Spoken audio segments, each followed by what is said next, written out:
আল্লাহ শুধু তাকায় থাকে কখন আমার বান্দা মাপটা চাইবে, কখন সে মাপটা চাইবে। মাপ চাওয়া মানে কি?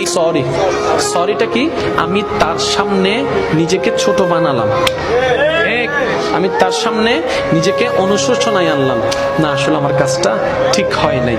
এবার আপনি করে ফেলছেন জেনা, আপনি করে ফেলছেন বন্ধু বান্ধবী মিলে একটা অপকর্ম, আপনি করে ফেলছেন কোনো নেশা, আপনি করে ফেলছেন কোনো সুদ, আপনি করে ফেলছেন কোনো ঘুষ, আপনি করে ফেলছেন কোনো অন্যায়, আপনি করে ফেলছেন কোনো একটা কাজ যেটা করে আপনি গুনাহ করেছেন, আল্লাহকে কষ্ট দিয়েছেন, আল্লাহকে নারাজ করেছেন। এবার এত বছর পর আপনার মনের মধ্যে একটা অনুশোচনার বোধ জাগলো, আপনি শুধু মন থেকে বলবেন আল্লাহ মাফ করে দাও না, আল্লাহ মাফ করে দাও না, আমি চেষ্টা করব ভবিষ্যতে আমি এইরকম কাজ আর করব না। আপনি শুধু নরম সুরে একবার বলবেন।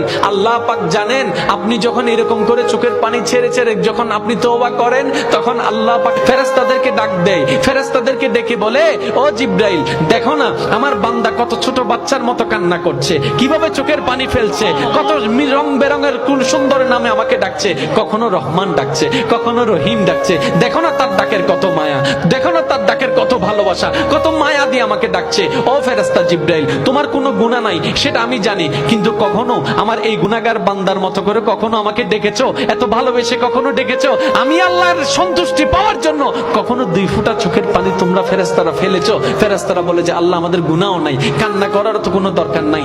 আল্লাহ পাক তখন বলে এখন বুঝতে পারছো কেন আমি বান্দা সৃষ্টি করেছি, কেন আমি বান্দা সৃষ্টি করেছি? কারণ আমি চাই আমার বান্দা গুনাহ করলেও সে যেন বারবার আমার কাছেই আছে।